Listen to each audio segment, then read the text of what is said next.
Hello everyone, मरु study में आपका स्वागत है। आज हम राजस्थान से संबंधित अप्रैल माह के सप्ताह 4 में घटित करंट विषयों पर चर्चा करेंगे। साथ ही कोरोना वैश्विक महामारी से संबंधित विषयों पर भी चर्चा करेंगे। तो शुरू करते हैं।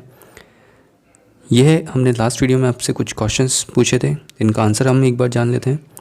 रमन मैग्सेसे अवार्ड अरविंद केजरीवाल को किस वर्ष में दिया गया था? तो ये किस वर्ष में दिया गया था? 2006 में।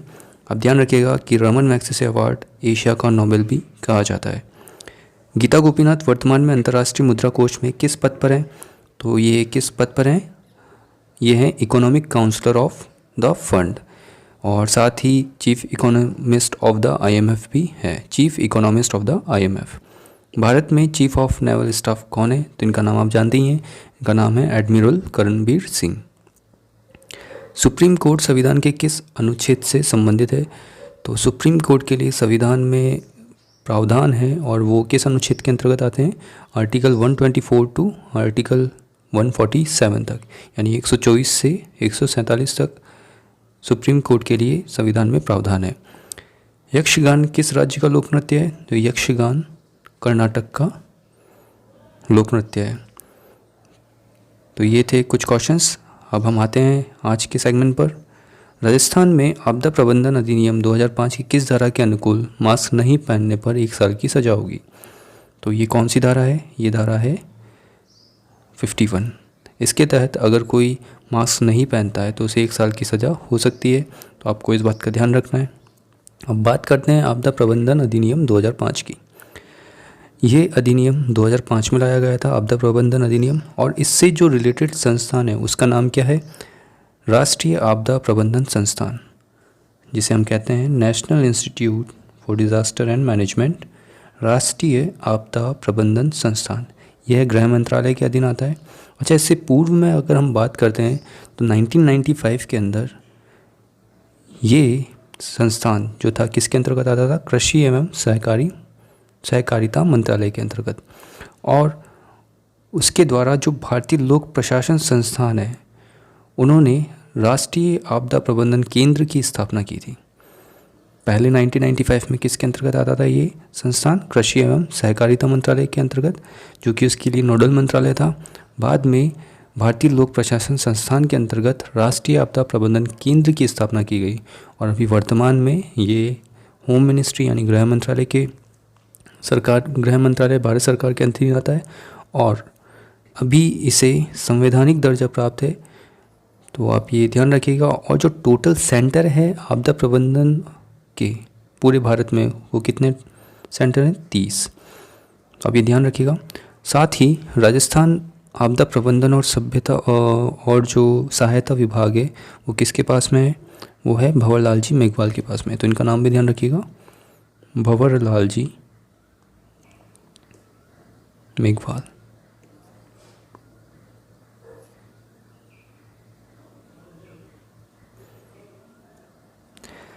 हाल ही में उड़ीसा हाई कोर्ट के मुख्य न्यायाधीश कौन बने हैं?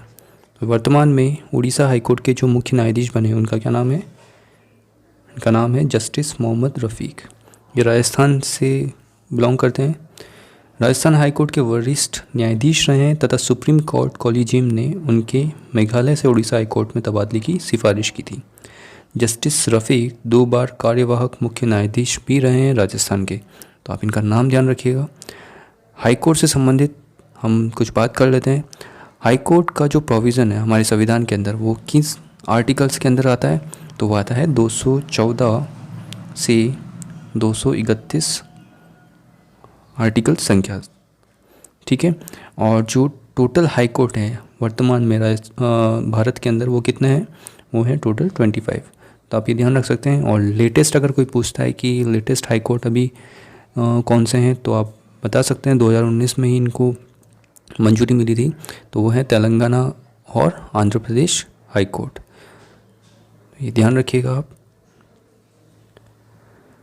ऑनलाइन प्लेटफॉर्म स्वयं, जो कि ई-लर्निंग प्लेटफॉर्म है, किस मंत्रालय से संबंधित है? तो ये कौन सा मंत्रालय है? HRD मंत्रालय, ह्यूमन रिसोर्स डेवलपमेंट मिनिस्ट्री।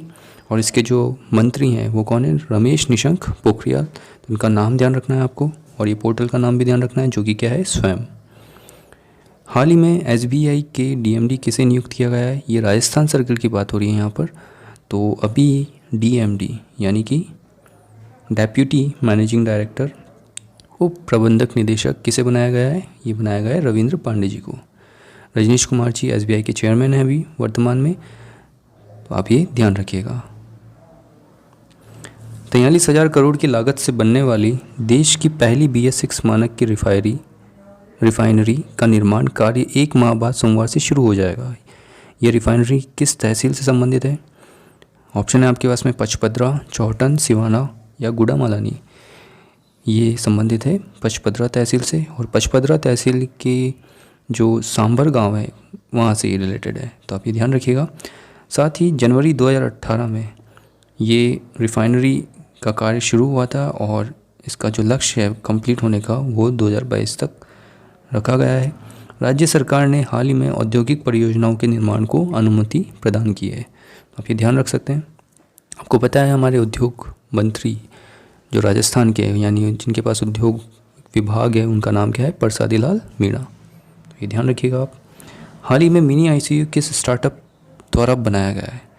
तो कोविड-19 के चलते कई सारे इनोवेशन सामने आ रहे हैं और कई सारी स्टार्टअप कंपनियां इसके अंदर पार्टिसिपेट कर रही है। तो हाल ही में मिनी आईसीयू जो है वो किसके द्वारा बनाया गया है? IoT सॉल्यूशंस के द्वारा, IoT सॉल्यूशंस के द्वारा। इसके अंदर जो फीचर्स हैं ये AI से लैस है, यानी आर्टिफिशियल इंटेलिजेंस से लैस है। इसे ICU जो है, इस ICU को रंजना नायर, सांची पुवैया, आराधना कन्नल और अबिली ने सस्ता व पोर्टेबल ICU बनाया है।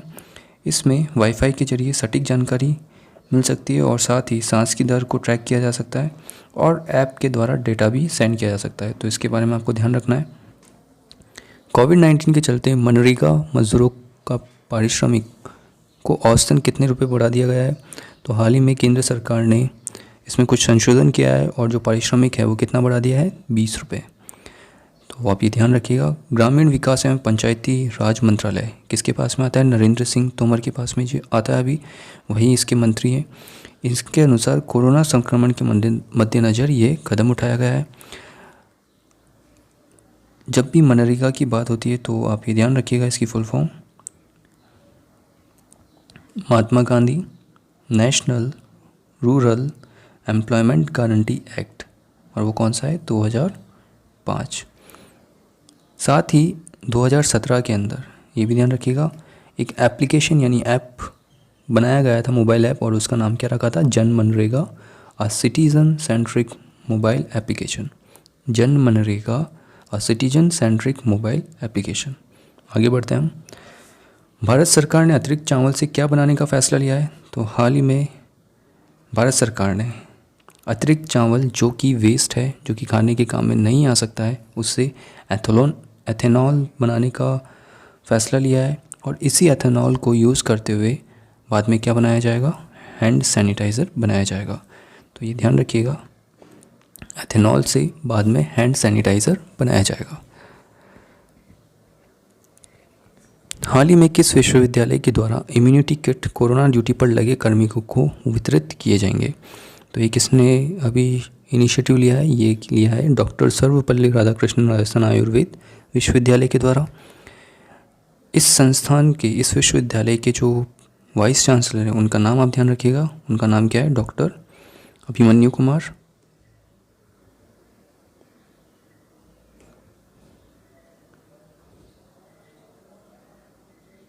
नाम ध्यान रखिएगा।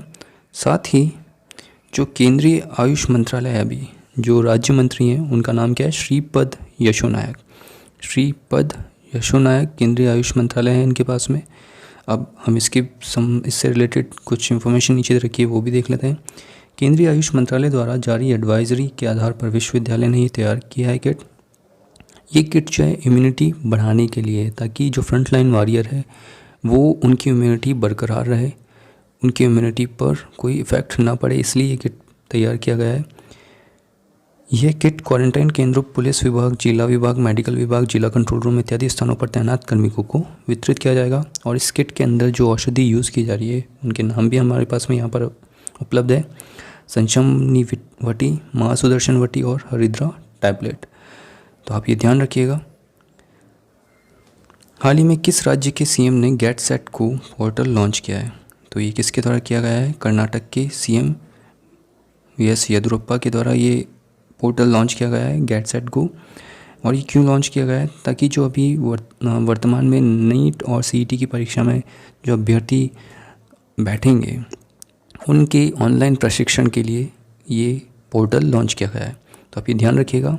साथ ही कर्नाटक की जब हम बात करते हैं तो वहाँ पर एक फेमस वाटरफॉल भी है जिसका नाम क्या है? जॉग फॉल, जिसे हम जॉग फॉल के नाम से भी जानते हैं। और गैरसोपा, ये इसी का नाम है, गैरसोपा वाटरफॉल। कर्नाटक की जो ऑफिशियल लैंग्वेज है वो क्या है? कन्नड़। तो ये हमें ध्यान रखना है। हाल ही में ऑक्सफोर्ड कोविड-19 सरकारी रिस्पांस ट्रैकर में भारत का क्या स्कोर रहा है? तो ये कितना स्कोर रहा है भारत का? ये रहा है 100। ये सर्वे 77 देशों में किया गया था और 11 मानकों पर आधारित था। हाल ही में कोविड-19 के चलते ये रिस्पांस ट्रैकर बनाया गया था कि गवर्नमेंट ने कोविड-19 को कर्ब करने के लिए, उसे रोकने के लिए क्या क्या इनिशिएटिव लिए हैं, जिसके अंतर्गत कई सारे सूचकों पर ये बनाया गया था। जैसे कि हेल्थ फैसिलिटी पर उन्होंने कितना इन्वेस्टमेंट किया है, लॉकडाउन किस तरीके से किया गया है, साथ ही जो पीपीई किट वगैरह है या फिर जो संबंधित क्षेत्र हैं, जिससे कि जैसे सपोज़ कीजिए फूड ग्रेन्स वगैरह जो मज़दूरों को पहुंचाना है, ऐसे कई सारे पॉइंट्स थे जिनके बेसिस पर ये रैंकिंग दी गई है। तो यहाँ पर इंडिया को जो स्कोर मिला है वो क्या है? 100। तो आप ये ध्यान रखिएगा। इसमें एक चीज़ और इंक्लूड कर सकते हैं, जैसे ट्रैवल बैन कर दिया, क्योंकि जो कोरोना महामारी है वो उसकी संक्रमण की दर जो है वो बहुत तेज़ है, ह्यूमन टू ह्यूमन ट्रांसफ़र होता है। तो ट्रैवल बैन एक अच्छा इनिशिएटिव था जो लॉकडाउन के दौरान लिया गया है सभी स्टेट गवर्नमेंट के द्वारा, और सेंट्रल गवर्नमेंट ने तो लिया ही है। तो आपको ये ध्यान रखना है कि ये जो इंडेक्स है अभी किसके द्वारा दिया गया था? ऑक्सफोर्ड कोविड-19 सरकारी रिस्पांस ट्रैकर के अंदर दिया गया था और इसमें भारत का स्कोर क्या रहा? 100। हाल ही में national institute of open schooling की ओर से देश भर के शिक्षकों के लिए 10वीं व 12वीं के विद्यार्थियों के लिए लाइव शिक्षण शुरू किया है। ये किस चैनल पर शुरू किया गया है? तो हाल ही में ये किस चैनल पर शुरू किया गया है? स्वयंप्रभा के। अब यहाँ पर NIOS ये टर्म हमारे पास में दे रखी है, यानी national institute of open schooling. इसके जो प्रेजेंट में चेयरमैन जो हैं वो कौन है? CB शर्मा जी, इनका नाम ध्यान रखना है। साथ ही NIOS की जो स्थापना है वो कब हुई थी? 1989 के अंदर, नवंबर 1989 के अंदर। और इसकी स्थापना क्यों की गई थी? ताकि जो नेशनल पॉलिसी फॉर एजुकेशन थी, नेशनल पॉलिसी फॉर एजुकेशन 1986, इसमें जो बातें कही गई थी उसको अनुसरण करने के लिए या फॉलो करने के लिए इसकी स्थापना की गई थी। NIOS वर्तमान में वोकेशनल कोर्स प्रोवाइड करवा रहा है, life enrichment community oriented course provide करा रहा है, साथ ही जनरल और एकेडमिक कोर्स भी ये प्रोवाइड कराता है। तो आपको ये ध्यान रखना है कि इसके जो चेयरमैन है वो कौन है? CB शर्मा जी। और स्वयंप्रभा चैनल पर अभी लाइव शिक्षण शुरू किया गया है। ये हमारे सामने कुछ सचिव के नाम है और उनको जो प्रभार दिया गया है उसके बारे में हमें यहाँ मैच करना है। तो आपको पता ही है कि राजीव गौबा जी जो हैं वो कौन है? कैबिनेट सचिव हैं। और PK मिश्रा जी कौन है? प्रधानमंत्री के प्रमुख सचिव हैं। PK सिन्हा ये प्रधान मुख्य सलाहकार हैं। जबकि अजीत डोभाल का नाम आप जानते ही, ये कौन है? NSA हमारे राष्ट्रीय सुरक्षा सलाहकार। राजेश वर्मा जी को वर्तमान में अभी कॉर्पोरेट मामलों का सचिव इन्हें बनाया गया है और तरुण बजाज को आर्थिक मामलों का सचिव का प्रभार दिया गया है। तो आप इनका नाम ध्यान रखिएगा, ये क्वेश्चन पूछे जा सकते हैं। कोरोना वायरस की चुनौती के दौर में भारतीय नागरिकों को आवश्यक सामान प्रदान करने के लिए वाणिज्य मंत्रालय और अखिल भारतीय व्यापारी महासंघ ने मिलकर आपूर्ति श्रृंखला में काम करने वाली विभिन्न कंपनियों को समन्वित कर किस पोर्टल को शुरू करने का निर्णय लिया है? तो हाल ही में किस पोर्टल को शुरू करने का निर्णय लिया है? E-commerce portal. अब इसके द्वारा होगा क्या? जैसे किसी भी जो भी हमारे ग्राहक है उनको अगर कोई सामान की रिक्वायरमेंट है तो स्थानीय किराना स्टोर्स के थ्रू ऑनलाइन ऑर्डर देकर ग्राहकों तक डिलीवरी सिस्टम के द्वारा घर बैठे ही ये सामान उपलब्ध करवाया जाएगा। तो इस तरीके की फैसिलिटी इस पोर्टल के थ्रू देने जाने का उद्देश्य है। साथ ही जो वर्तमान में ministry of commerce and industry है वो किसके पास में है? श्री पीयूष गोयल जी के पास में। तो इनका नाम ध्यान रखिएगा, पीयूष गोयल। इनके पास रेल मंत्रालय भी है, तो ये नाम ध्यान रखिएगा आप। कलकत्ता हाई कोर्ट के न्यायाधीश दीपांकर किस हाई कोर्ट के मुख्य न्यायाधीश बने? तो हाल ही में ही किस हाई कोर्ट के मुख्य न्यायाधीश बने? ये बने हैं मुंबई हाई कोर्ट के। तो इनका नाम ध्यान रखिएगा। साथ ही जो मेघालय के जस्टिस विश्वनाथ समद्दर को मेघालय का चीफ जस्टिस बनाया गया है।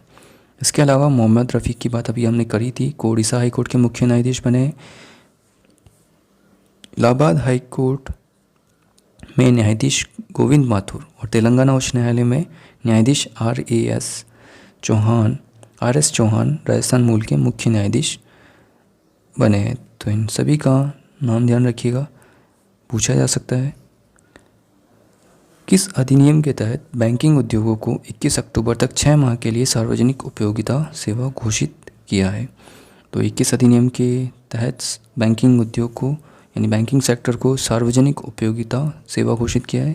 तो ये किया गया है औद्योगिक विवाद अधिनियम के तहत। अब इस अधिनियम के तहत जो बैंकिंग सेवाओं के कर्मचारी हैं और जो अधिकारी हैं कुछ अन्य गतिविधियों के अलावा हड़ताल पर नहीं जा पाएंगे अगले 6 महीनों तक। तो ये ध्यान रखना है कि ये एसेंशियल सर्विस के अंदर इनको इन्वॉल्व किया गया है। सुमेलित कीजिए। अबुझ सावा, परशुराम जयंती, वैशाखी, शब बारात और रमज़ान।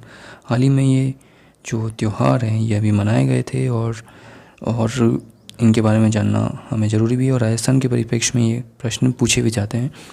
तो जो अबुझ सावा है वो वैशाख शुक्ल अक्षय तृतीया को आता है। इसे हम आखा तीज के नाम से भी जानते हैं। इस दिन राजस्थान में काफ़ी शादियां होती है, पर लॉकडाउन के चलते इस बार तो ये पॉसिबल नहीं हुआ है। और जहाँ ग्रीन जोन था वहाँ तब भी परमिशन दी गई है with limitation with guideline. Parshuram Jayanti ये भी अक्षय तृतीया वैशाख शुक्ल को ही मनाई जाती है। वैशाखी फसलों के कटाई का एक महत्वपूर्ण अवसर होता है जो वैशाख माह में ही आता है। इसके साथ ही वैशाखी के साथ में एक इतिहास की एक घटना हमेशा याद की जाती है। वो कौन सी है? जलियांवाला बाग कांड। वैशाखी के दिन ही जलियांवाला बाग कांड हुआ था। इसके अलावा बंगाल में पहला वैसाख यानी पीला वैसाख तो दक्षिण में बीशू के नाम से मनाते हैं। वहीं केरल, तमिलनाडु, असम आदि राज्यों में बिहू के नाम से भी इसे मनाया जाता है।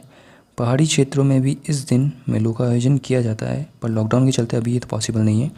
बंगाली नववर्ष, मलयाली नववर्ष विशु, तमिल नववर्ष पुठांदु, असमी नववर्ष बिहू का आरंभ भी वैसाखी से ही माना जाता है। तो ये ध्यान रखिएगा, इंपॉर्टेंट क्वेश्चन है, इनमें से बन सकता है। शब बारात और रमज़ान। शब बारात इस्लाम धर्म को जो मानने वाले लोग हैं वे ये त्यौहार मनाते हैं। इसमें जो मान्यता के अनुसार शब बारात को एक प्रकार से रमज़ान में रखे जाने वाले रोज़े के लिए खुद को तैयार करना होता है, क्योंकि शब बारात रमज़ान से पहले आता है। यह भी मान्यता है कि इस रात लोग अल्लाह की इबादत करते हैं और अल्लाह से अपने गुनाहों की तौबा करते हैं। यहाँ शब से आशय रात है और बारात यानी बारात का अर्थ है बरी होना। हिजरी कैलेंडर के अनुसार ये रात साल में एक बार शाबान महीने की 14 तारीख को सूर्यास्त के बाद शुरू होती है। तो ये आप ध्यान रख सकते हैं, इसमें जो इन्फॉर्मेशन दी रखी है। रमज़ान या रमज़ान एक ऐसा विशेष महीना है जिसमें इस्लाम में आस्था रखने वाले लोग नियमित रूप से नमाज अता करने के साथ साथ रोज़े यानी कठोर उपवास भी रखते हैं।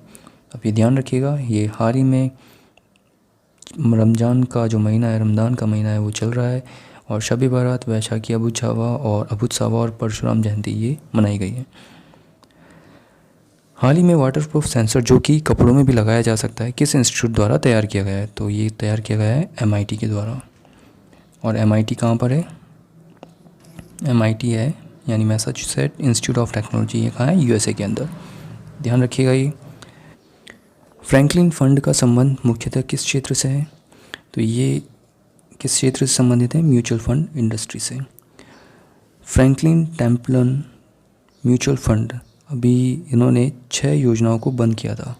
इसके बाद आरबीआई ने म्यूचुअल फंड की जो सेक्टर है उसको फाइनेंशियल असिस्टेंट प्रोवाइड करने के लिए, यानी कि जो वित्तीय तनाव था उसको कम करने के लिए 50,000 करोड़ रुपए का विशेष फंड भी दिया है। इसके अलावा फ्रैंकलिन टेम्पल्टन जो म्यूचुअल फंड कंपनी है ये कहाँ की है? ये है न्यूयॉर्क की, यानी यूएसए की कंपनी है। इसका जो हेडक्वार्टर है वो कहाँ है? कैलिफोर्निया के अंदर। ये आपको ध्यान रखना है। वर्तमान में फ्रैंकलिन टेम्पल्टन ऑफ इंडिया के जो प्रेसिडेंट हैं इनका नाम आपको ध्यान रखना है, यह है संजय सैपरी। संजय सैपरी ये कौन है? ये प्रेसिडेंट हैं फ्रैंकलिन टेम्पल्टन ऑफ इंडिया के, और इसकी स्थापना कब की गई थी? 1996 के अंदर। तो ये ध्यान रखिएगा। हाल ही में सोशल नेटवर्किंग साइट फेसबुक ने किस भारतीय प्राइवेट कंपनी के साथ हाथ मिलाया है? तो हाल ही में किसने मिलाया है हाथ फेसबुक के साथ में? रिलायंस जियो ने। फेसबुक ने 43,574 करोड़ रुपए का निवेश फेसबुक द्वारा किया गया है। किसके अंदर? रिलायंस जियो के अंदर। रिलायंस जियो के जो वर्तमान में सीईओ हैं उनका नाम क्या है? मुकेश धीरूभाई अंबानी। तो उनका नाम ध्यान रखना है। साथ ही जो फेसबुक है इसके जो सीईओ हैं उनका नाम क्या है? Mark Zuckerberg. तो ये ध्यान रखिएगा आप। हाल ही में डीआरडीओ की centre for artificial intelligence and robotics की टीम ने रंगीन कोड से मरीज पर नज़र रखने वाला एक ऐप बनाया है। इसका क्या नाम है? तो इसका नाम क्या है? संपर्क। क्या नाम है इसका? संपर्क। इस ऐप के ज़रिए होगा क्या? पहले हम संपर्क की जो एब्रीविएशन है उसे चेक कर लेते हैं। SAMPARC।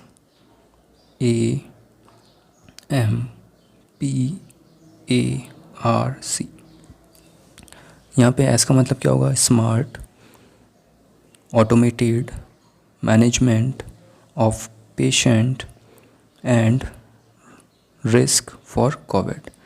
तो ये इसकी फुल फॉर्म है, smart automated management of patient and risk for कोविड-19।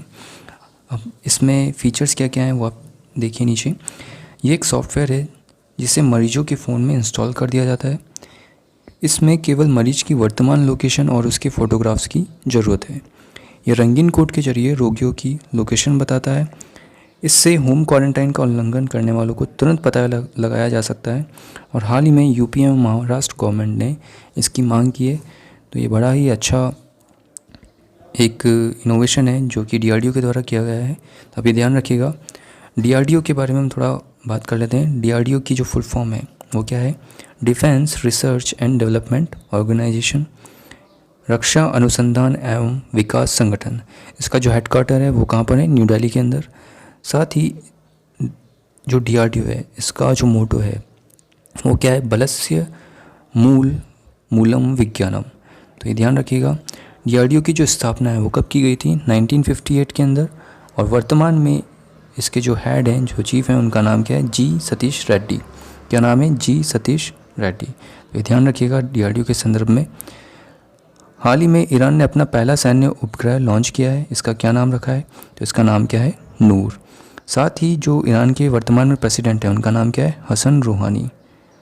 हसन रूहानी ये इनका नाम है। और जो कैपिटल है ईरान की वो क्या है? तेहरान। तेहरान। साथ ही ईरान का जो पुराना नाम है वो किस नाम से जाना जाता था? पर्शिया के नाम से। तो आप ये ध्यान रखिएगा।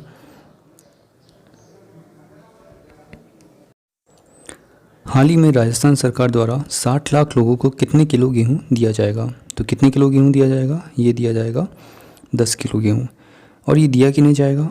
जो राष्ट्रीय खाद्य सुरक्षा अधिनियम 2013 के अंतर्गत राष्ट्रीय खाद्य सुरक्षा सूची से जो वंचित हैं उन लोगों को 10-10 किलो गेहूँ मुफ्त दिया जाएगा। अब ये जो राष्ट्रीय खाद्य सुरक्षा अधिनियम है इसे हम एनएफएसए यानी नेशनल फूड सिक्योरिटी एक्ट 2013 के नाम से भी जानते हैं। इसके अंतर्गत जो लोग नहीं आते हैं सूची में उन 60 लाख लोगों को 10-10 किलो गेहूँ दिया जाएगा राजस्थान सरकार द्वारा। तो ये ध्यान रखना है हमने। हाल ही में सेबी ने नई कंपनियों के लिए आईपीओ जारी करने की सीमा में कितनी वृद्धि की है? तो ये कितनी वृद्धि की है उन्होंने? 6 महीने की। सेबी के बारे में हम जान लेते हैं। सेबी का मतलब क्या होगा? Security and exchange board of India. इसकी स्थापना कब की गई थी? 12 अप्रैल 1992 को। साथ ही इसका जो हेडक्वार्टर है वो कहाँ है? मुंबई के अंदर। और इसके वर्तमान में जो हेड हैं, जो चीफ हैं, उनका नाम क्या है? अजय त्यागी। तो ये ध्यान रखिएगा। फिर यहाँ बात हो रही है आईपीओ की। तो आईपीओ क्या होता है ये भी हम देख लेते हैं। तो आईपीओ का मतलब इनिशियल पब्लिक ऑफरिंग होता है। अगर कोई कंपनी स्टॉक मार्केट में अपने शेयर को लिस्ट करवाना चाहती है, तो लिस्ट करती है, तो उसे हम इनिशियल पब्लिक ऑफरिंग कहते हैं। ये क्यों किया जाता है? ताकि कोई अपने बिजनेस को ग्रो कर सके। और इसके साथ ही कंपनी जो होती है वो ऐलान करती है अपने हिस्सेदारी के लिए। तो आप ये ध्यान रखिएगा कि आईपीओ का मतलब क्या होता है? Initial public offering. इसके अलावा अगर आप आईपीओ, एफपीओ या राइट इशू इनके बारे में और ज़्यादा जानकारी जानना चाहते हैं तो नीचे दिए गए लिंक पर आप क्लिक करके इसकी इंफॉर्मेशन निकाल सकते हैं। ये सभी जो प्रोसेस होता है वो किसके द्वारा रेगुलेट किया जाता है? वो किया जाता है सेबी के द्वारा, security exchange board of India के द्वारा। यही इसे मॉनिटर करता है और अंडर द ऑब्जर्वेशन जो भी कंपनी आईपीओ कर रही है उसको मॉनिटर करती है और ऑब्जर्वेशन के अंदर रखती है। तो आप ये ध्यान रखिएगा। हाल ही में उज्जैन के वडनगर एवं छतरपुर गांव के निकट मध्य प्रदेश में अनाज के बदले ज़रूरत का सामान लिया जा रहा है। ये व्यवस्था राजस्थान से भी संबंधित है, जिसमें वस्तु विनिमय पर कर लिया जाता था। इस कर का क्या नाम है? तो इस कर को राजस्थान में पहले क्या कहा जाता था? वस्तु विनिमय कर को इसे कहा जाता था कीणा। अब कीणा जो है वो वस्तु विनिमय पर लिया जाने वाला कर था। इसके साथ ही कुछ कर और दिए हैं हमारे सामने। अखराई, यह कर तब दिया जाता था जब जमा राशि की रसीद किसी को प्राप्त करनी होती थी, तब इसमें 1 रुपया अखराई हेतु दिया जाता था। जैसे अगर कोई आपने सामान खरीदा है और आप उसकी रिसिप्ट लेना चाह रहे हैं तो उस पर जो कर लिया जाता था रिसिप्ट के लिए, उसे हम अखराई कहते थे। चटुंद क्या होता है? यह कर राजा द्वारा जागीरदारों से लिया जाता था। इसमें जागीरदार की कुल आय का 6वां भाग उसे देना होता था। तो आप ये ध्यान रखिएगा। रुपोटा जो है वो पशुओं के क्रय विक्रय से संबंधित है, यानी क्रय और विक्रय पर जो लगने वाला कर होता है उसे हम क्या कहते हैं? रुपोटा कहते हैं। तो आप ये ध्यान रखिएगा। हाल ही में ऑड इवन व्यवस्था के तहत किस जिले में किराना एवं खाद्य सामग्री की दुकानों के लिए शुरू की गई व्यवस्था कारगर साबित हुई? तो हाल ही में राजसमंद जिले ने ऑड इवन व्यवस्था के तहत खाद्य सामग्री एवं किराना की दुकानों के लिए ये व्यवस्था शुरू की गई थी। इसके अंतर्गत हुआ क्या था कि जो ऑड दिनांक हैं, यानी ऑड डेज जो हैं, जैसे 1 तारीख, 3 तारीख, 5, 7, 11, 13, या फिर जो इवन डेट है 2, 4, 6, 8, इन दिनों पर कुछ कुछ किराना स्टोर्स को ओपन किया गया था ताकि लोगों की ज़रूरतें जो पूरी हो सकें। और इसमें सोशल डिस्टेंसिंग को मेंटेन किया गया। आईआईटी दिल्ली की किस शाखा ने कोविड-19 की सस्ती किट बनाई है? तो हाल ही में ये किसके द्वारा बनाई गई है? कुसुमा स्कूल ऑफ बायोलॉजिकल साइंसेस के द्वारा। और साथ ही आईसीएमआर ने, Indian council for medical research ने इस किट को मंजूरी भी दे दी है। तो ये हमें ध्यान रखना है। हाल ही में राष्ट्रपति रामनाथ कोविंद ने किस अध्यादेश पर मुहर लगाई है? तो वर्तमान में किस अध्यादेश पर अभी राष्ट्रपति रामनाथ कोविंद जी ने मुहर लगाई है? तो इसका नाम क्या है? महामारी रोग अध्यादेश। इस अध्यादेश के ज़रिए यदि कोई पड़ोसी अथवा मकान मालिक स्वास्थ्य कर्मियों के परेशान करता है, उसे नुकसान पहुंचाता है, तो उन पर यह कानून लागू होगा। इसके अंतर्गत 30 दिन में जांच होगी तथा साल भर के अंदर सज़ा मिलने का प्रावधान है। तो ये फ्रंटलाइन वॉरियर्स की सेफ्टी को देखते हुए इस अध्यादेश को लाया गया है, जिसका नाम क्या है? महामारी रोग अध्यादेश। तो आप ये ध्यान रख सकते हैं।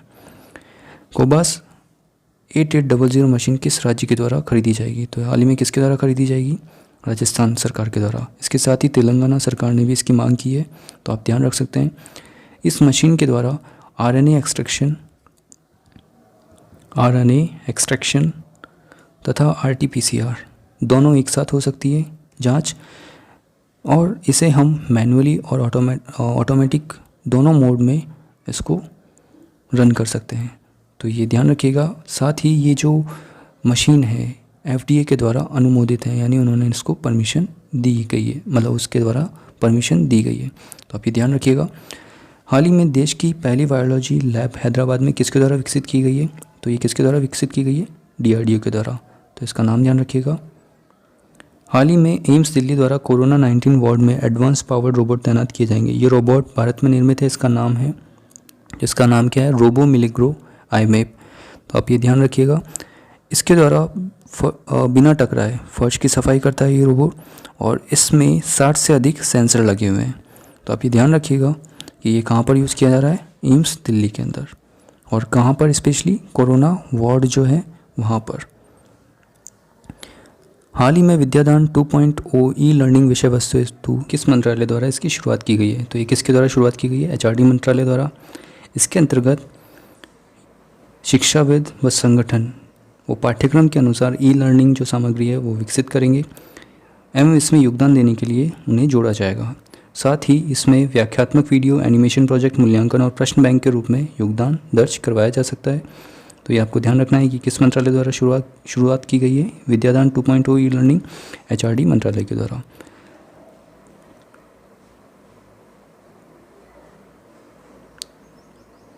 चौबीस अप्रैल 2020 को प्रधानमंत्री नरेंद्र मोदी द्वारा किस पोर्टल और मोबाइल ऐप को लॉन्च किया जाएगा?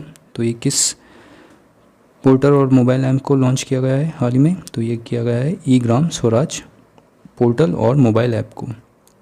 साथ ही इसी दिन स्वामित्व योजना को भी लॉन्च किया गया है। इससे ग्रामीण भारत के लोगों को ज़मीन जायदाद की पहचान व पुष्टि में आसानी होगी एवं ग्रामीण भारत के लोगों को उनकी संपत्ति का मालिकाना हक दिलाने और उन्हें आर्थिक रूप से सशक्त बनाने के लिए सरकार ने स्वामित्व योजना का शुभारंभ किया है। अब यहाँ जो डेट है वो बहुत महत्वपूर्ण है, जिसका कि यहाँ पे जिक्र किया गया है, वो है 24 अप्रैल 2020। 24 अप्रैल 2020 ये क्यों महत्वपूर्ण है? क्योंकि इस दिन यानी 24 अप्रैल 1993 को 24 अप्रैल 1993 को पंचायतों को संवैधानिक मान्यता दी गई थी। क्या हुआ था? पंचायतों को संवैधानिक मान्यता दी गई थी। किसके अंतर्गत? 73वें संविधान संशोधन के अंतर्गत।